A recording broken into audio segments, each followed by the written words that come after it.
The frigid air tore at Katherine Hayes' lungs as she plunged deeper into the snow-laden forest, each desperate breath forming white clouds that trailed behind her like ghostly markers of her escape route. The wound in her side throbbed mercilessly, her blood leaving crimson droplets on the pristine snow, a trail she couldn't afford to leave. Behind her, 5 men on horseback pursued with unwavering determination, their shouts carrying through the biting wind of the Nevada winter of 1876. Katherine's legs burned with exhaustion as she pushed through another snowdrift, the hem of her torn dress heavy with ice. 3 days ago, she had been the respectable schoolteacher of White Pine, Nevada. Now she was running for her life, her father's strongbox clutched tightly against her chest, the only thing that remained of him besides memories, and 5 ruthless outlaws determined to claim what they believed was rightfully theirs. "You can't run forever, Miss Hayes." The gravelly voice of Jeremiah Slater, the leader of the gang, echoed through the trees. "That gold belongs to us." Katherine ducked behind a large pine, her heart hammering against her ribs. The gold didn't belong to them, it was her father's life savings, meant to build a future for them both before consumption had claimed his life just a week prior. The Slater Gang had somehow learned of its existence and were determined to take it, no matter the cost. She peered around the tree trunk, her chapped lips cracking as she panted. The men were gaining ground, their horses pushing through the snow with far more efficiency than her exhausted legs could manage. Katherine knew she couldn't outrun them much longer. The forest ahead thinned, revealing a vast clearing covered in 3 feet of untouched snow. Crossing it would leave her completely exposed, but staying put meant certain capture. With a silent prayer, Katherine clutched the strongbox tighter and plunged into the open expanse. She had barely made it 30 yards when the first bullet whistled past her ear. Katherine ducked instinctively but kept moving, her numb feet stumbling through the deep snow. Another shot rang out, closer this time, followed by the triumphant jeers of the Slater Gang. "We've got her now, boys." Jeremiah called out. Katherine risked a glance over her shoulder and saw the 5 riders breaking through the tree line, their horses kicking up clouds of snow. Terror seized her chest as she realized there was nowhere to hide, nowhere to run. She was going to die here in this frozen clearing, hundreds of miles from her childhood home in Boston. The third shot never came from behind her. Instead, a different rifle crack echoed across the clearing, sharper, more decisive. One of the pursuing riders jerked violently in his saddle before toppling sideways into the snow. Katherine froze, her breath caught in her throat as confusion replaced fear. Another shot rang out and a second outlaw fell. The remaining 3 men wheeled their horses around, searching frantically for the source of the attack. That's when she saw him, a lone figure on horseback emerging from the opposite tree line, rifle raised and steady despite the wind and cold. His dark coat flapped around him like the wings of an avenging angel as he methodically aimed and fired again. A third outlaw clutched his chest and fell face first into the snow. Jeremiah Slater and his remaining man abandoned any thought of pursuing Katherine and turned their horses to flee back toward the forest. But the mysterious rider spurred his mount forward, cutting across the clearing with remarkable speed. 2 more shots, precise and deadly, and the last of Katherine's pursuers collapsed into the snow. The entire clearing fell silent save for the whistle of the winter wind and the heavy breathing of the dark rider's horse as it approached her. Katherine stood frozen, the strongbox still clutched to her chest, unsure whether to run from this new threat or collapse in relief. The man holstered his rifle and dismounted, his boots crunching through the snow as he approached. He was tall and broad-shouldered, his face partially obscured by a worn leather hat and a woolen scarf wrapped around his lower face. When he was 10 paces from her, he stopped and slowly removed the scarf, revealing a strong jaw darkened with several days' worth of stubble. His eyes, startlingly blue against his wind-burned face, assessed her with concern. "Madam," he said, his voice deep and steady, "are you hurt?" Katherine opened her mouth to respond, but the events of the past 3 days, her father's burial, the attack on her home, Her desperate flight through the frozen wilderness crashed down upon her all at once. The strongbox slipped from her fingers as darkness closed in from the edges of her vision. The last thing she remembered was the stranger lunging forward to catch her as she fell, and the surprising gentleness of his calloused hands as he kept her from hitting the snow. "I've got you," he murmured, and then the world went black. Katherine awoke to warmth, blessed, wonderful warmth that seeped into her bones after what felt like an eternity of cold. The crackling of a nearby fire reached her ears as her eyes fluttered open, revealing the rough-hewn ceiling of a log cabin. She lay beneath several thick furs, her damp clothes replaced by a man's flannel shirt that hung loosely on her frame. Panic surged through her as she remembered the strongbox. She sat up abruptly, ignoring the pain that lanced through her side, her eyes darting frantically around the small cabin. "Your father's gold is safe," came the deep voice from earlier. Katherine's gaze snapped to a corner of the cabin where her rescuer sat in a wooden chair, cleaning his rifle with practiced motions. In the firelight, she could see him clearly for the first time. He was younger than she had initially thought, perhaps 30 or so, with dark hair that curled slightly where it brushed his collar. His face was weathered but handsome in a rugged way, with those same piercing blue eyes that had been the last thing she'd seen before fainting. "Who are you?" Katherine asked, her voice raspy from disuse. "And how did you know about my father's gold?" The man set aside his rifle and poured water from a kettle into a tin cup. He rose and approached the bed, offering her the water with a steady hand. "Isaac Zeller," he said simply. "And I know because I've been tracking the Slater Gang for the past 6 months. They've hit 3 other homesteads with similar stories, families with supposed savings or valuables." His expression darkened. "You're the first potential victim who survived their attention." Katherine accepted the water gratefully, her fingers brushing against his as she took the cup. "Katherine Hayes," she replied after taking a long drink. "I'm the schoolteacher in White Pine." Isaac nodded. "I know, the town's been in an uproar since you disappeared 3 days ago. Some folks think you took off with your father's money. Others feared the worst." "How far are we from town?" she asked, attempting to rise again before a wave of dizziness forced her back down. "About 15 miles, Isaac answered, "and you shouldn't try to move too much. You've got a knife wound in your side that needed stitching, and your feet were starting to show signs of frostbite." His eyes softened slightly. "You're safe here. Rest." Katherine's hand instinctively went to her side, feeling the bandages beneath the flannel shirt. She vaguely remembered one of the outlaws slashing at her during their initial attack on her home. "You changed my clothes," she stated, feeling a blush rise to her cheeks despite the dire circumstances. Isaac had the decency to look slightly uncomfortable. "Your dress was soaked through and bloody. You would have caught your death." He gestured to a privacy screen in the corner. "I did what I could to preserve your modesty, madam." Katherine nodded, grateful despite her embarrassment. "Thank you for saving my life, Mr. Zeller." "Just Isaac is fine," he replied, returning to his chair. "And you're welcome. Though I wish I'd caught up to them sooner before you had to run through half of Nevada in a blizzard. Are they all?" Katherine couldn't quite finish the question. "Dead, yes." Isaac's tone was matter-of-fact, without a trace of remorse. "The Slater Gang won't be terrorizing anyone else." Katherine should have been horrified at the casual way he spoke of taking 5 lives, but all she felt was relief. She sank back into the furs, exhaustion claiming her once more. "Rest now," Isaac said softly. "We can talk more when you're stronger." As Katherine drifted back to sleep, she realized that for the first time in days she felt safe. The strongbox was secure, her pursuers were gone, and this quiet, dangerous man had appointed himself her protector. The thought should have troubled her after all. What did she really know about Isaac Zeller? But instead, it brought her a strange comfort as sleep reclaimed her. Over the next 3 days, Katherine gradually regained her strength.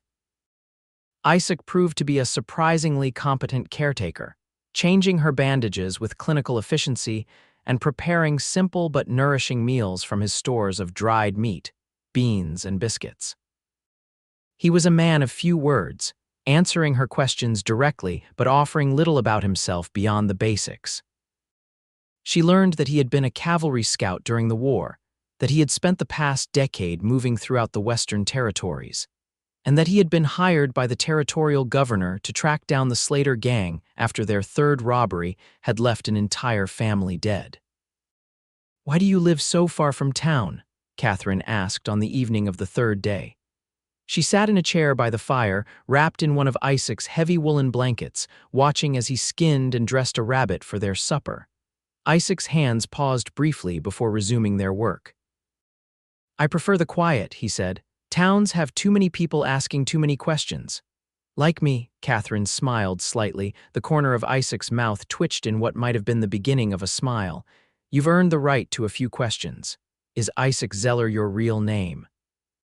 She asked boldly. This time he did smile, though there was little humor in it. "Yes, madam, it is, though there was a time when I considered changing it. After the war," Isaac nodded, setting aside the dressed rabbit and wiping his hands on a rag. "The war changed a lot of men. Some couldn't go home again, not really. Is that why you came west?" "Partly." He stood and moved to hang the rabbit over the fire to roast. "There wasn't much left for me back east. My parents died while I was fighting, and the family farm was sold to cover their debts." Katherine watched him, noticing the careful way he controlled his movements, how his eyes always seemed to be evaluating, assessing. "And the other part?" she pressed gently. Isaac looked at her directly then, his blue eyes reflecting the dancing flames. "Sometimes a man needs to be somewhere his past can't follow too easily." The weight of his words hung in the air between them, and Katherine understood that this was as much as he was willing to share. She nodded and changed the subject. "When will I be strong enough to return to White Pine?" Isaac considered her. "Your wound is healing well, but it's still bitter cold out there. The snow's finally stopped, but the trail won't be easy." He added a few more pieces of wood to the fire. "Another day or two if you're feeling up to it." Katherine nodded, trying to ignore the strange twinge of disappointment she felt. Of course she needed to return to town. Her students would be worried, and she had responsibilities. Yet the thought of leaving this cabin, of no longer sharing these quiet evenings with this intriguing man, left her feeling unexpectedly bereft. "Thank you," she said softly, "for everything." Isaac looked up, something unreadable passing across his features. "You don't need to thank me, Miss Hayes." "Katherine," she corrected him. "After all, you've seen me at my worst and nursed me back to health. I think we're well past formalities." Isaac nodded, a genuine smile briefly lighting his features. "Katherine," he agreed, and the sound of her name in his deep voice sent an unexpected warmth through her that had nothing to do with the fire. That night, as Katherine lay in Isaac's bed, he had insisted on taking the floor despite her protests. She found herself reflecting on the curious turn her life had taken. A week ago, she had been grieving her father and preparing to face life alone. Now, she had survived an attack, a harrowing escape through a blizzard, and found herself in the care of a man who killed without hesitation but tended her wounds with the gentlest of touches. She told herself that her fascination with Isaac Zeller was merely gratitude, combined with the natural curiosity about a man who had lived such a different life from her own sheltered existence. But as she drifted off to sleep, Katherine wondered if perhaps it was something that both thrilled and frightened her in equal measure. The storm passed the next day, and Isaac announced that they could make the journey to White Pine the following morning if she felt strong enough. Katherine agreed, though her enthusiasm was tempered by the realization that their time together was drawing to a close. That evening, as they shared their last meal in the cabin, Katherine broached the subject that had been weighing on her mind. "What will you do now?" she asked. "Now that the Slater Gang is dealt with," Isaac considered the question, his eyes fixed on the flames. "Report to the governor that the job is done, collect my payment," he shrugged. "Then find another job, I suppose. Another gang to hunt, perhaps." He looked at her then. "There's never any shortage of men doing wrong that need to be stopped." Katherine set aside her empty plate. "Is that all you want from life? Moving from place to place, hunting dangerous men?" Something flashed in Isaac's eyes, a brief glimpse of pain or longing quickly masked. "It's what I'm good at," he said simply. "Not many other uses for the skills I've acquired." "I don't believe that," Katherine replied. A man who can build a cabin like this, who can survive alone in the wilderness, who can nurse a half-dead woman back to health, surely there are many uses for such skills that don't involve killing. Isaac was silent for a long moment. Maybe, he conceded finally. But it's been a long time since I've thought about other possibilities. Katherine wanted to press further, to suggest that perhaps he could find a place in White Pine, but she bit back the words. What right did she have to try to change the course of this man's life? They barely knew each other, despite the strange intimacy that had developed between them over these few days. Well, she said instead, forcing a lightness into her tone, I hope you'll at least stay in White Pine long enough to let me thank you properly. Perhaps I could cook you a meal that doesn't consist entirely of rabbit and beans. Isaac smiled, the expression transforming his face and making him look years younger. I'd like that, he said softly, though I should warn you that my standards for cooking have gotten pretty low out here. Katherine laughed, and for a moment, the tension between them eased. They spent the rest of the evening talking about simpler things. Katherine told him about her students, and the challenges of teaching children of miners and ranchers who valued practical skills over book learning, while Isaac shared stories of the remarkable landscapes he'd seen in his travels across the territories. When it was time to retire for the night, Katherine found herself reluctant to end their conversation. As she settled under the firs one last time, she watched Isaac spread his bedroll near the fire, his movements efficient and practiced. Isaac, she said softly. He looked up, his expression questioning. I'm glad it was you who found me in that clearing. His eyes held hers for a long moment. So am I, Katherine, he replied, his voice low. So am I. The journey to White Pine the next day was slow but steady. Isaac had bundled Katherine in every spare piece of warm clothing he possessed, then set her atop his horse while he led them on foot. The strongbox was secured behind the saddle, its weight a constant reminder of all that had happened. As they traveled, Katherine found herself memorizing details of Isaac, the way he moved with alert grace through the snow, how his shoulders seemed to carry an invisible weight, the rare smile that would flash across his face when she said something that amused him. She told herself it was simply because she wanted to remember the man who had saved her life, but deep down, she knew it was more than that. By mid-afternoon, the smoke from White Pine's chimneys was visible rising above the trees, and Katherine felt a complicated mix of emotions: relief at returning to the life she knew, sadness that her time with Isaac was ending, and anxiety about facing the town after her ordeal. Wait, Isaac said as they reached the edge of the forest, still out of sight of the town. He helped her down from the horse, his hands lingering at her waist a moment longer than necessary. Before we go in there, you should know that there might be questions about what happened to the Slater Gang, about how you survived. Katherine nodded. I understand. You don't have to mention me by name, he continued. It might be simpler if I'm just a passing stranger who helped. She looked at him sharply. Are you ashamed of what you did? Because I'm not. You saved my life, Isaac. It's not shame, he clarified. But a man in my line of work survives by keeping a low profile. The more people who know my name and my business, the harder my job becomes. Katherine wanted to argue, to tell him that he didn't need to continue in that line of work, but she recognized the futility of such an argument. Instead, she nodded. I'll be discreet, she promised, but I won't lie about what you did for me. Isaac smiled faintly. I wouldn't expect you to, schoolteacher.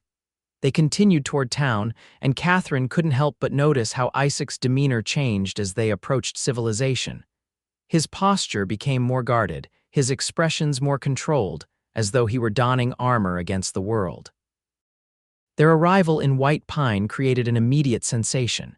People emerged from shops and homes, calling out in surprise and relief when they recognized Katherine. Sheriff Thomas Morton pushed through the growing crowd, his weathered face showing clear relief. Miss Hayes, he exclaimed. Good Lord, we thought you were dead. Not quite, Sheriff, Katherine replied, managing a tired smile, though it was a near thing. The sheriff's eyes moved to Isaac, instantly wary. And who might you be, mister? Isaac touched the brim of his hat in greeting. Just a traveler who came across the lady in some distress, he said evenly. Sheriff Morton's eyes narrowed slightly, but before he could question further, Mrs. Abernathy, the wife of the town doctor, pushed her way forward. "For heaven's sake, Thomas, let the poor girl get inside before you start your interrogating. Look at her, she's been through the ringer." She put a motherly arm around Katherine. "Come along, dear, the doctor will want to check you over and we'll get you some proper clothes and a hot meal." Katherine allowed herself to be led away, but not before casting a backward glance at Isaac, who stood beside his horse, looking increasingly uncomfortable amidst the growing crowd of curious townsfolk. "Thank you," she mouthed to him over her shoulder, hoping he understood that she meant for far more than just the rescue. Isaac nodded once, his blue eyes intense, and then Sheriff Morton stepped between them, already beginning to question the mysterious stranger about his involvement in Katherine's return. The next few days passed in a blur of recovery and explanations. Katherine told a carefully edited version of events to the sheriff and the town council how outlaws had attacked her home seeking her father's savings, how she had managed to escape with the strongbox but had been pursued through the wilderness. She explained that a passing hunter had come to her aid, killing her pursuers and tending her wounds until she was strong enough to return. She identified the men as the Slater Gang from wanted posters the sheriff showed her, but was deliberately vague about her rescuer. "Strange that this hunter didn't bring you straight to town," Sheriff Morton commented suspiciously. "The storm was too severe," Katherine replied evenly, "and my injuries too fresh to risk the journey immediately." The sheriff seemed unconvinced but couldn't argue with results. Katherine was safe. The notorious Slater Gang was eliminated, and her father's gold was secure. The territorial governor even sent a telegram congratulating the town on the Outlaws' demise, though he made no mention of Isaac's involvement. Katherine had hoped that Isaac might stay in White Pine for at least a few days, but she learned from town gossip that he had departed the very next morning after delivering her safely. The news left a hollow feeling in her chest that she tried to ignore as she resumed her duties at the schoolhouse and began rebuilding her life. 2 weeks after her return, Katherine was just dismissing her students for the day when she noticed a figure on horseback outside the schoolhouse. Her heart leaped before she could control it, but she forced herself to finish her instructions to the children before approaching the window. It was Isaac, sitting astride a new horse, looking as if he'd just ridden a long distance. When the last child had departed, he dismounted and approached the schoolhouse door, removing his hat as he entered. "Mr. Zeller," Katherine said formally, aware that they might still be observed by lingering parents or curious townsfolk. "What a surprise." Isaac stood awkwardly just inside the door, his hat in his hands. "Miss Hayes," he replied, matching her formality, "I was passing through and thought I should check how you're faring." "I'm well, thank you." She moved closer, lowering her voice. "I didn't think I'd see you again." "You left rather abruptly." A flicker of something like regret crossed his features. "I'm not one for goodbyes," he admitted, "and the sheriff was asking more questions than I was comfortable answering." Katherine nodded her understanding. "Well, I'm glad you've returned, even briefly."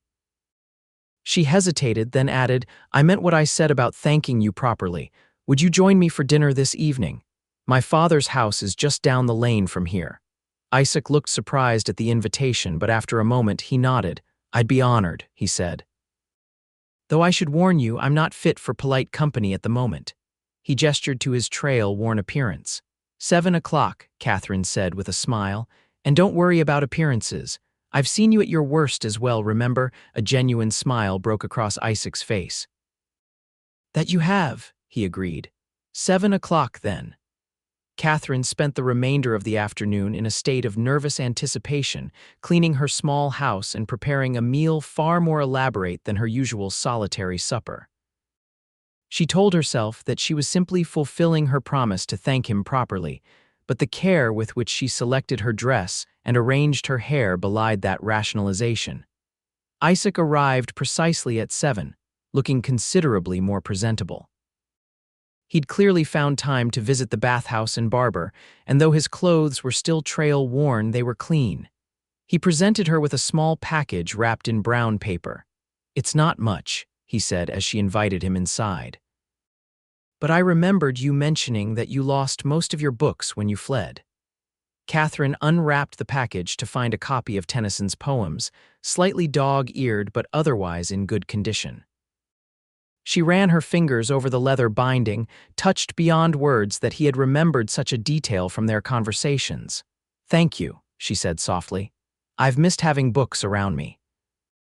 Dinner was a simple but satisfying affair: roast chicken, potatoes, and fresh bread Katherine had baked that afternoon. Their conversation flowed more easily than she had expected, now that they were away from the immediate danger that had marked their previous interactions. "Have you had word from the governor about your payment?" Katherine asked as they sat by the fire after the meal, each with a cup of coffee. Isaac nodded. "It was waiting for me in Virginia City." He hesitated, then added, "That's where I've been these past 2 weeks." "Just collecting your payment?" Katherine asked, sensing there was more to the story. Isaac stared into his coffee cup for a long moment. "No," he admitted finally. "I was also considering a proposition from the governor. He was impressed with how I handled the Slater Gang and offered me a more permanent position as a territorial marshal." Katherine's heart beat faster. "Did you accept?" "I did." Isaac looked up, meeting her eyes. "It means I'll have a base of operations here in Nevada, less wandering, more stability." "That sounds like a good change," Katherine said carefully, not wanting to reveal how pleased she was by this news. "I thought so too." Isaac set his cup aside. "In fact, I've been authorized to establish my office in whatever settlement seems most advantageous." "I was thinking White Pine might be suitable." Katherine couldn't contain her smile. "We would be fortunate to have a marshal stationed here," she said. "Though I imagine Sheriff Morton might feel his authority is being undermined." Isaac chuckled, the sound warming the room. "Morton and I have already had that conversation. He's happy to have federal support, especially since my jurisdiction covers a much wider area. I'll still be traveling, but—" His eyes held hers. "I'd have a place to come back to." The implications of his words hung in the air between them. Katherine set her own cup aside and gathered her courage. "Why White Pine, Isaac? There are larger settlements that would make more logical headquarters." "I think you know why," he said quietly. Katherine's breath caught. "I'd like to hear you say it." Isaac leaned forward, his elbows on his knees, his expression more open and vulnerable than she had ever seen it.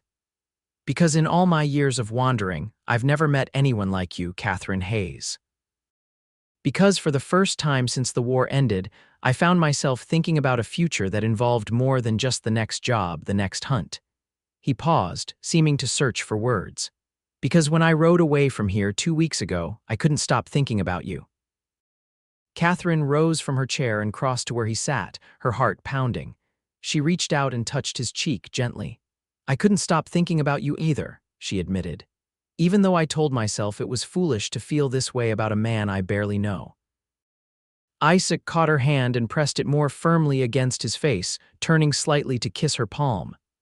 "We have time to remedy that now," he said, his voice rough with emotion, "if that's what you want."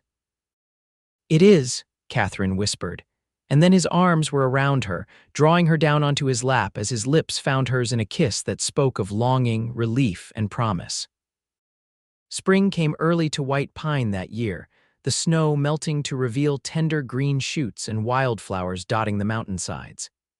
Katherine stood on the porch of the small house at the edge of town that Isaac had purchased and renovated throughout the winter months. From here, she could see both the town and the wilderness beyond, a fitting view for a man who straddled both worlds. Inside, Isaac was finishing preparations for the small gathering they were hosting that evening, the first time they would entertain as an engaged couple. The announcement of their engagement the previous week had surprised no one in town. The romance between the schoolteacher and the new territorial marshal had been the subject of gentle gossip all winter long. Isaac stepped out onto the porch, coming to stand beside her. "Sheriff Morton just sent word that he and his wife will be a bit late," he said, slipping an arm around her waist. "Something about helping Doc Abernathy with a patient." Katherine leaned into his embrace, marveling at how natural it felt now. "That's fine. It will give us a chance to talk with Reverend Collins about the wedding details." Isaac smiled down at her, the lines around his eyes crinkling. Those eyes were more relaxed now, though they would always carry the vigilance that had kept him alive through war and wilderness.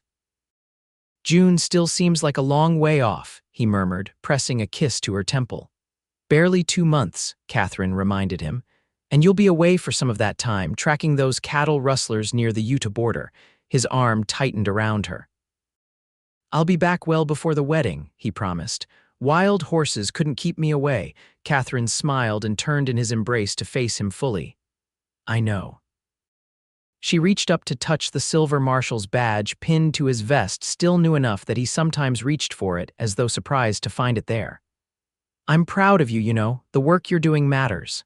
As does yours, he replied sincerely. Those children adore you. Katherine laughed lightly. Most days.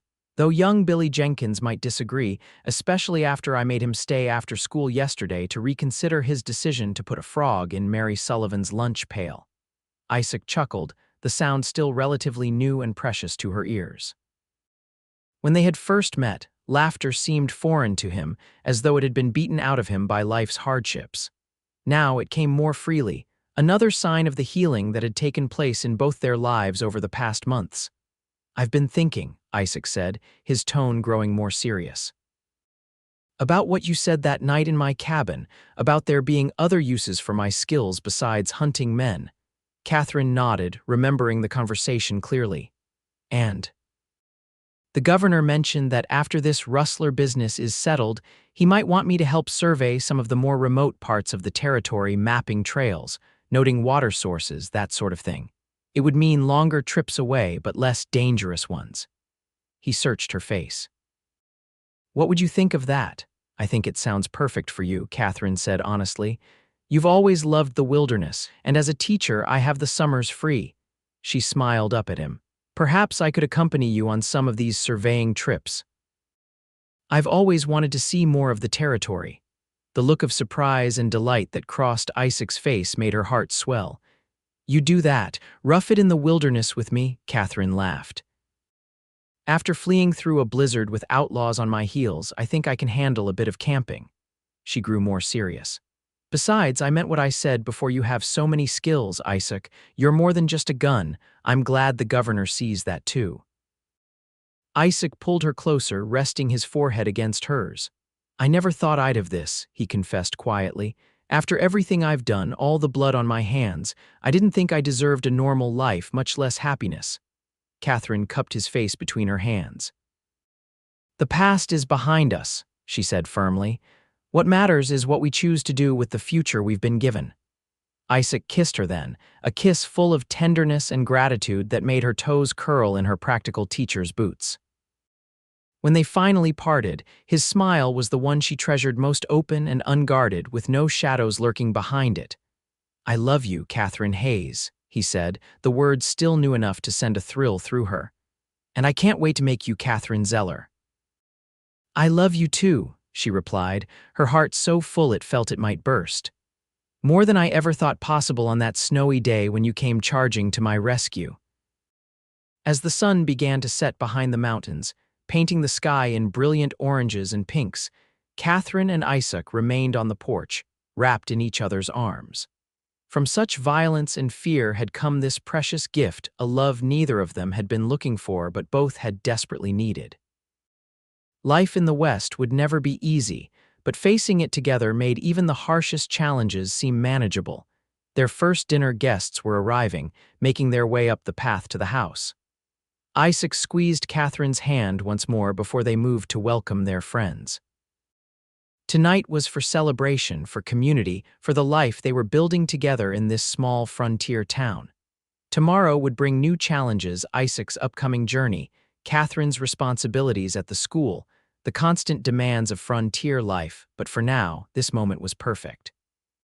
And as Isaac's hand rested protectively at the small of her back while they greeted Reverend Collins and his wife, Katherine knew with absolute certainty that she had found her home, not in a place, but in the heart of the quiet, dangerous man who had appeared like a miracle in that snow-covered clearing. The June wedding of Katherine Hayes and Isaac Zeller was the social event of the year in White Pine.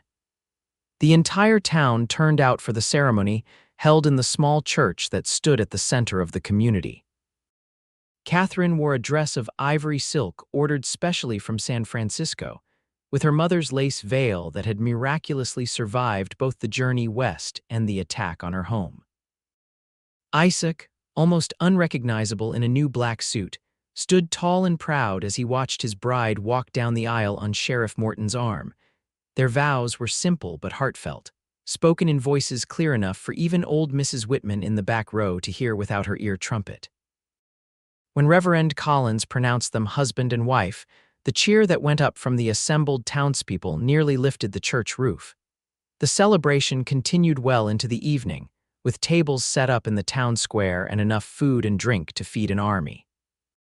Katherine and Isaac moved among their guests, accepting congratulations and well wishes from friends and neighbors who had come to embrace the once mysterious Marshal as one of their own. As the sun began to set, Isaac found Katherine speaking with Mrs. Abernathy and gently drew her away. "I have something to show you," he murmured in her ear, leading her toward their home at the edge of town. "Now," Katherine asked, both curious and reluctant to leave their own wedding celebration, "won't people notice we're gone?" Isaac grinned, the expression still transforming his face in a way that made her heart skip. "They're all 3 sheets to the wind by now," he said. "Besides, it's our wedding day, we're allowed to slip away." When they reached the house, Isaac led her not inside but around to the back, where a small stable stood. He opened the door and gestured for Katherine to enter. Inside, tied to a post, was the most beautiful mare Katherine had ever seen, a sleek chestnut with a white blaze down her nose and intelligent eyes that regarded the newcomers with interest. "Isaac," Katherine breathed, approaching the horse slowly. "She's magnificent." "Her name is Penny," Isaac said, watching Katherine's face with evident pleasure. "She's gentle but sure-footed, perfect for a novice rider, I thought." He hesitated briefly. "I thought if you were serious about joining me on some of my surveying trips, you should have a mount of your own." Katherine turned to him, tears of happiness welling in her eyes. "She's perfect," she whispered, reaching out to stroke the mare's velvety nose. "Thank you." Isaac stepped closer, his arms encircling her waist from behind. "There's more," he said, his voice low near her ear. "Look in the saddlebag." Katherine reached for the leather bag hanging on a peg near the horse and opened it to find several books nestled inside, not just 1 or 2, but at least a dozen volumes, their leather bindings gleaming in the lantern light. "To start rebuilding your library," Isaac explained as she ran her fingers reverently over the embossed covers. "I've been collecting them for months, whenever I pass through a town with a decent bookshop." Katherine turned in his arms, the books clutched to her chest, unable to speak through the emotion that closed her throat. Instead, she rose on tiptoe and kissed him, pouring all her love and gratitude into the gesture. When they finally broke apart, Isaac rested his forehead against hers. "Happy?" he asked softly. "Beyond words," she replied truthfully. "I never thought I could be this happy, especially after the Slater Gang," Isaac finished for her. "I know, sometimes the best things come from the darkest moments." Katherine nodded, setting the books aside carefully before wrapping her arms around his neck. "We should probably get back to our guests," she said, though she made no move to leave his embrace. Isaac grinned mischievously. "Or we could start our wedding night early," he suggested, his hands sliding down to her waist. "After all, Mrs. Zeller, it's a long ride to that hot spring I plan to take you to tomorrow." Katherine laughed, joy bubbling up inside her like a clear mountain spring. "Why, Marshal Zeller," she said with mock scandal, "are you suggesting we abandon our own wedding celebration?" "I am indeed," he confirmed, lifting her easily into his arms. "Any objections?" Katherine wound her arms more securely around his neck as he carried her toward the house. "None whatsoever," she murmured against his lips. "None whatsoever." 5 years later, the autumn morning dawned clear and crisp over the Zeller homestead, 3 miles outside of White Pine proper. Katherine stood on the wide porch of the house Isaac had built with his own hands 2 years earlier, watching as her husband instructed their 3-year-old son in the proper way to feed the chickens. "Not too much, James," Isaac was saying, his large hand gently guiding their son's smaller one. "Just a handful at a time, that's right." Little James nodded solemnly, his dark hair so like his father's falling into eyes that were pure Catherine. He scattered the feed with the intense concentration only a child can bring to such a simple task, while Isaac looked on with undisguised pride. Catherine rested a hand on her swollen belly, feeling the new life within her stir as she watched the two people she loved most in the world. This second pregnancy had been easier than the first, and the doctor assured her that all was progressing normally for a delivery expected just after Christmas. Isaac looked up and caught her watching them, his face breaking into the smile that was now so familiar yet never failed to warm her heart. He said something to James, and then the two of them made their way back to the house, the little boy running ahead with the boundless energy of childhood. "Mama," James called out as he reached the porch steps. "I fed the chickens all by myself." Catherine bent as much as her condition would allow to receive her son's enthusiastic hug. "Did you now? What a big help you are. Papa says I'm the best chicken feeder in all of Nevada territory," James announced proudly. "And your papa would know," Catherine agreed, smoothing back his unruly hair. "Why don't you go wash up for breakfast? I'll be in shortly." As James scampered into the house, Isaac climbed the porch steps and drew Catherine into his arms, careful of her pregnant belly. "Good morning, Mrs. Zeller," he murmured, placing a gentle kiss on her lips. "How are you feeling today?" "Wonderful," she replied truthfully. "Though your daughter was quite active last night." Isaac grinned, placing a hand on her rounded stomach. "You're so certain it's a girl this time." "A mother knows these things," Catherine said with mock solemnity before breaking into a smile. "Besides, we need to balance things out around here. Too much male energy in this household." Isaac laughed and pulled her closer. At 35, he was still as strong and vital as the day they'd met, though the years of peace and happiness had softened some of the harder edges of his character. The position as territorial surveyor had suited him perfectly, allowing him to use his wilderness skills while spending most of the year with his family. Catherine had accompanied him on many of his shorter expeditions before James was born, and they had plans to resume the practice when both children were old enough to travel safely. "The governor's letter came yesterday while you were in town," Catherine said, remembering the official correspondence that had arrived with the weekly mail. "He's approved your proposal for the new territorial map." Isaac's eyes lit up with genuine pleasure. The comprehensive map of Nevada territory had been his passion project for the past 2 years, a detailed rendering not just of geographical features, but also of trails, water sources, settlements, and native territories. "That's excellent news. I can start organizing the final surveying trips this spring." He also mentioned something about publishing rights, Catherine added. "Apparently there's interest from back east in your work." Isaac shook his head in mild disbelief. "Who would have thought the skills I learned tracking deserters and outlaws would lead to making maps that people actually want to buy?" "I did," Catherine said simply, reaching up to touch his face. "I always knew you were meant for more than just hunting men." Isaac turned his head to kiss her palm, the gesture reminiscent of that first night in her father's house when they had acknowledged their feelings for each other. "You saw possibilities in me that I couldn't see in myself," he said softly. "You always have." The moment was interrupted by James calling from inside the house. "Mama, Papa, I'm hungry," Catherine laughed and stepped out of Isaac's embrace. "Duty calls," she said with a smile. "Will you be in the workshop today?" Isaac nodded. "I want to finish that cradle before dinner." "The decorative scrollwork is taking longer than I expected." "No rush," Catherine assured him, patting her belly. "This little one isn't due for months yet." As they moved into the house together, Catherine reflected on how far they had come from that snowy day when Isaac had appeared in her darkest hour, guns blazing against the men who threatened her life.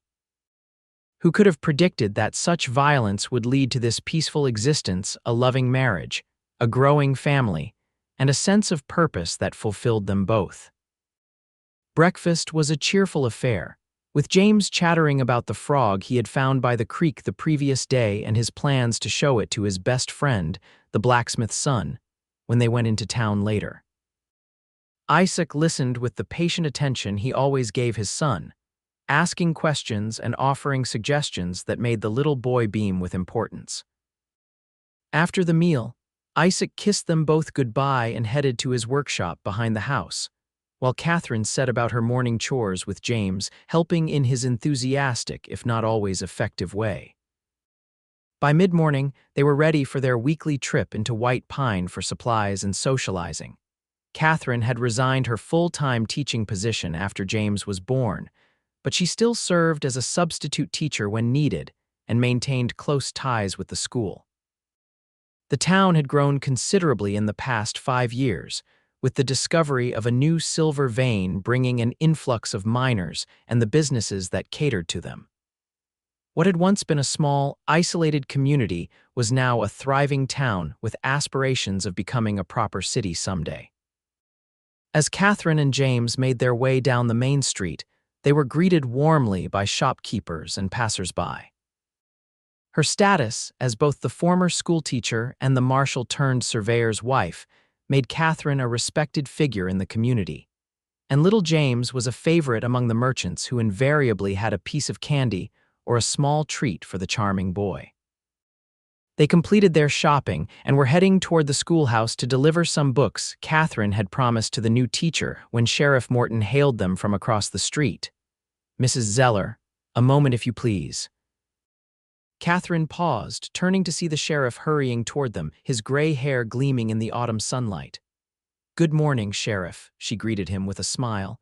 "Is everything all right?" "Just fine, madam," Morton assured her, touching the brim of his hat in greeting. "Just wanted to let you know that the stagecoach brought in a package for Isaac. Looks official from the governor's office in Carson City. I figured you'd want to take it with you rather than have him ride into town for it." "Thank you, that's very thoughtful," Katherine said, accepting the large envelope the sheriff produced from inside his vest. Isaac mentioned that the governor had approved his mapping project. This must be the official documentation. Sheriff Morton nodded, his weathered face breaking into a smile as he bent to address James. "And how's the deputy doing today?" he asked, using his personal nickname for the boy. James straightened importantly.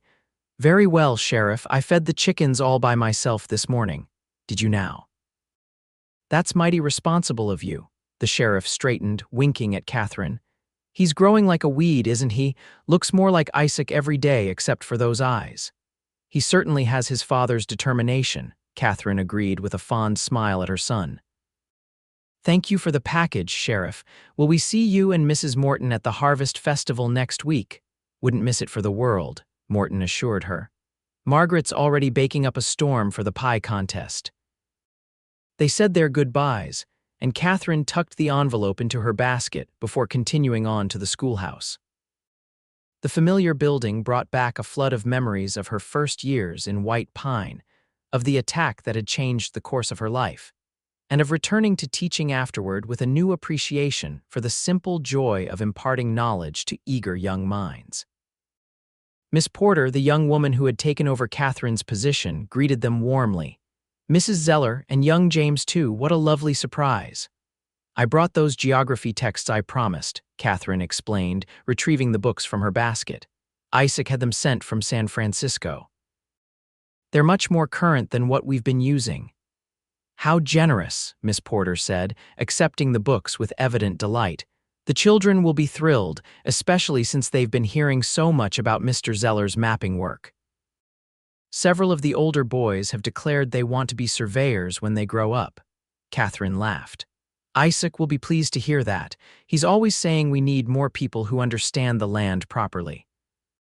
They chatted for a few more minutes before Katherine and James took their leave, heading back toward their wagon for the journey home.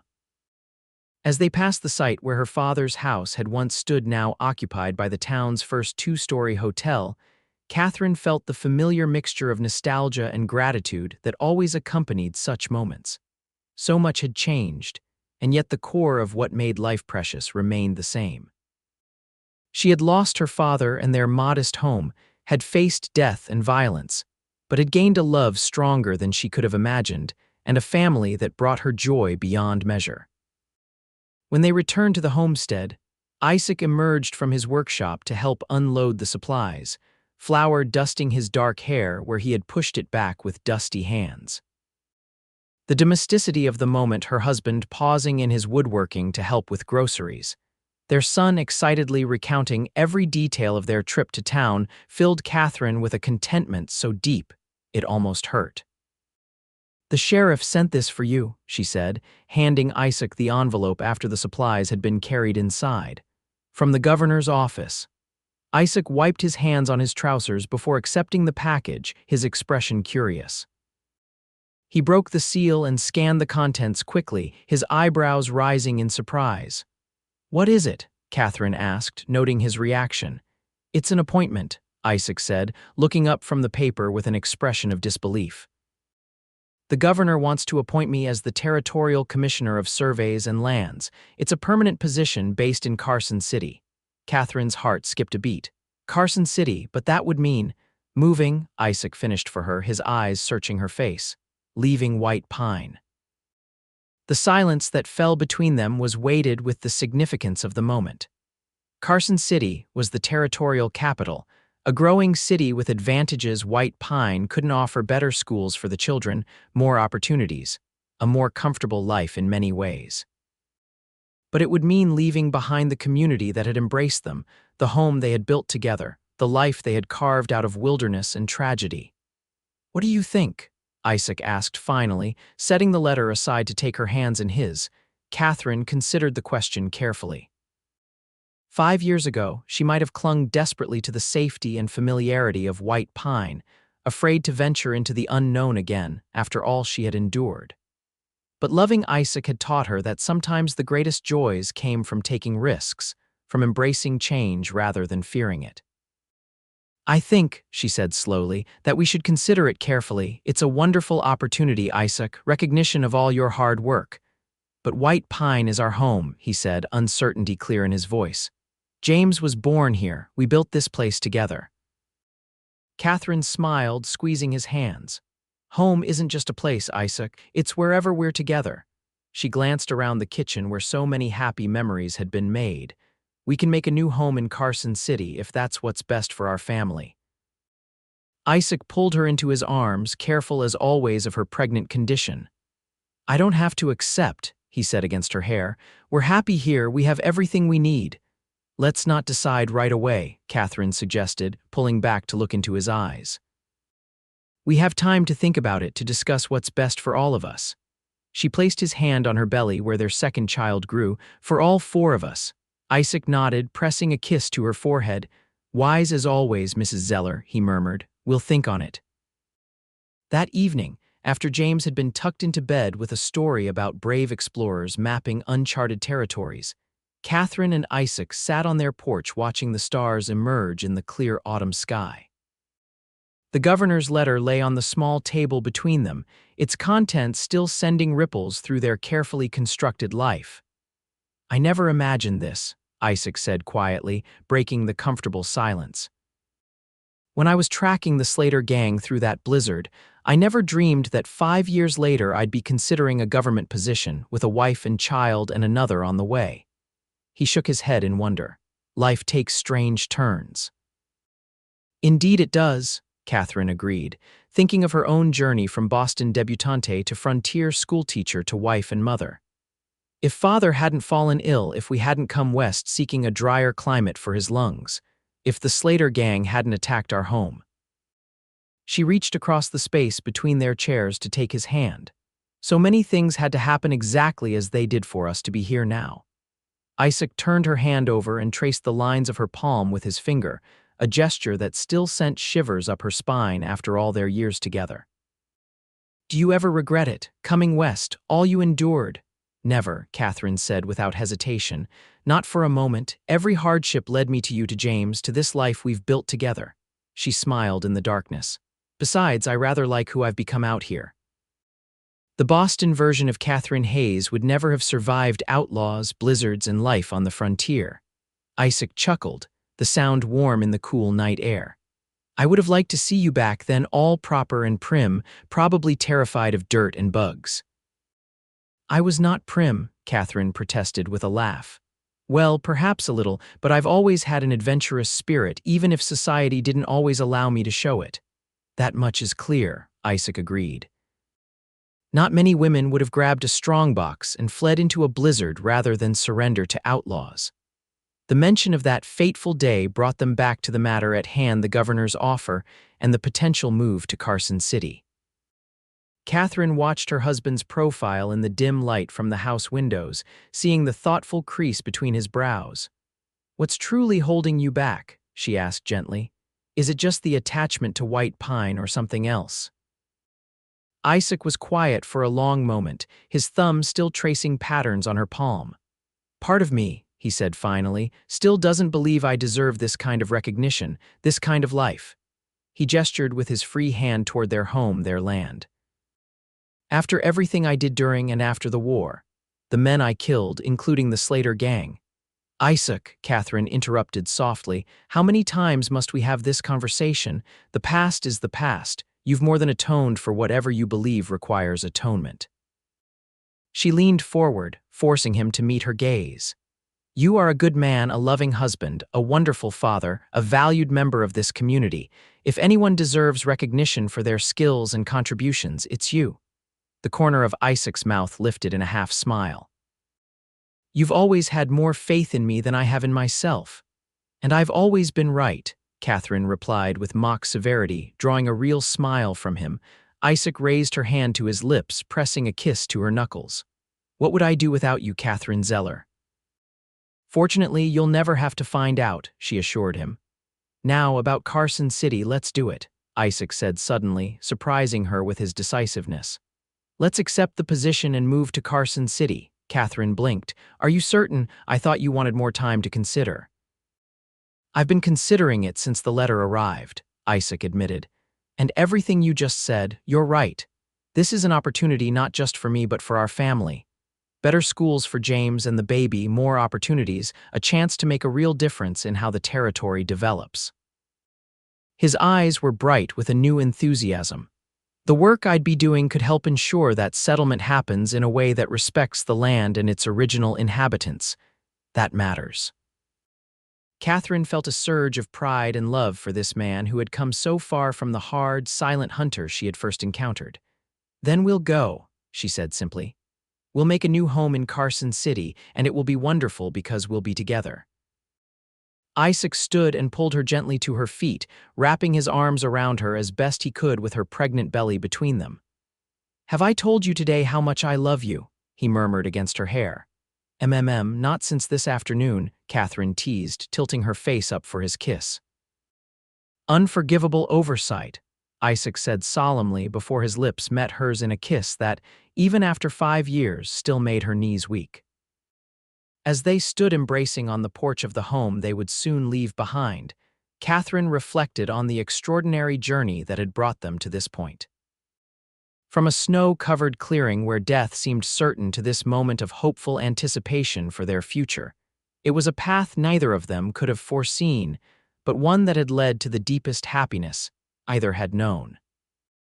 The move to Carson City the following spring marked the beginning of a new chapter for the Zeller family.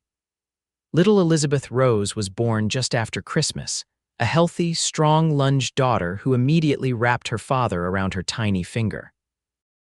By the time the mountain passes were clear enough for safe travel, they had packed their belongings, said their goodbyes to White Pine, and embarked on the journey to their new home. Isaac's position as territorial commissioner brought them respect and a comfortable life in the growing capital. Their home on the outskirts of the city combined the best of both worlds, close enough for Isaac to conduct his official business and for the children to attend excellent schools, yet far enough from the bustle to maintain the connection to the land that was so important to both Katherine and Isaac. James grew into a thoughtful, adventurous young man who inherited his father's love of the wilderness and his mother's thirst for knowledge. Elizabeth, with her mother's spirit and her father's quiet determination, became an accomplished horsewoman who often accompanied Isaac on his shorter surveying expeditions from an early age.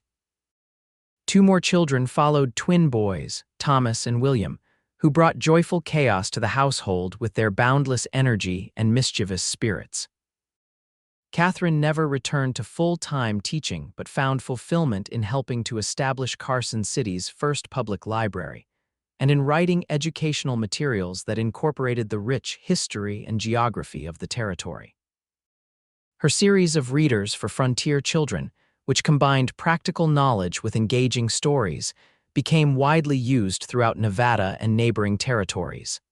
Isaac's mapping work earned him recognition beyond the territory's borders. His detailed surveys and thoughtful approach to land management influenced territorial policies and eventually state laws after Nevada achieved statehood. The boy who had left his family farm to fight in a war, who had wandered the West as a hunter of men, had become a respected civil servant whose work would shape the development of the region for generations to come. On their 20th wedding anniversary, Isaac surprised Katherine with a journey back to White Pine. The once small mining town had grown and changed, yet many familiar faces remained to welcome them warmly. They visited the site of Katherine's father's house, now occupied by a thriving hotel, and rode out to where Isaac's cabin had stood, though nothing remained of it now except a few foundation stones and memories. Standing in the clearing where they had first met, where Isaac had appeared like an avenging angel to save Katherine from certain death at the hands of the Slater Gang, they held each other close, marveling at the long, strange path that had led from that moment of violence to the rich, full life they had created together. "Do you ever wonder," Katherine asked softly, "what would have happened if you hadn't been tracking the Slater Gang that day, if you hadn't come upon me in this clearing?" Isaac looked down at her, the years having added silver threads to his dark hair and lines of experience around his eyes, but having done nothing to diminish the love that shone there when he gazed at her. "I don't need to wonder," he said, his voice rough with emotion. "I would have continued wandering, hunting, existing rather than living. I would never have known what it means to be truly happy." He cupped her face between his hands. "You saved me as surely as I saved you that day, Katherine. Never doubt that." As they rode back toward White Pine, where their grown children awaited them at the hotel, Katherine reflected that life's greatest journeys often began in unexpected places, even in a snow-covered clearing with danger on all sides. What mattered was not how the journey began, but the courage to take each step forward, the wisdom to recognize love when it appeared in unlikely forms, and the faith to build a future even when the path ahead seemed uncertain. For Katherine and Isaac Zeller, that journey had led to a life richer and more fulfilling than either could have imagined on that winter day when she was fleeing outlaws through deep snow, and the cowboy appeared and shot every single one.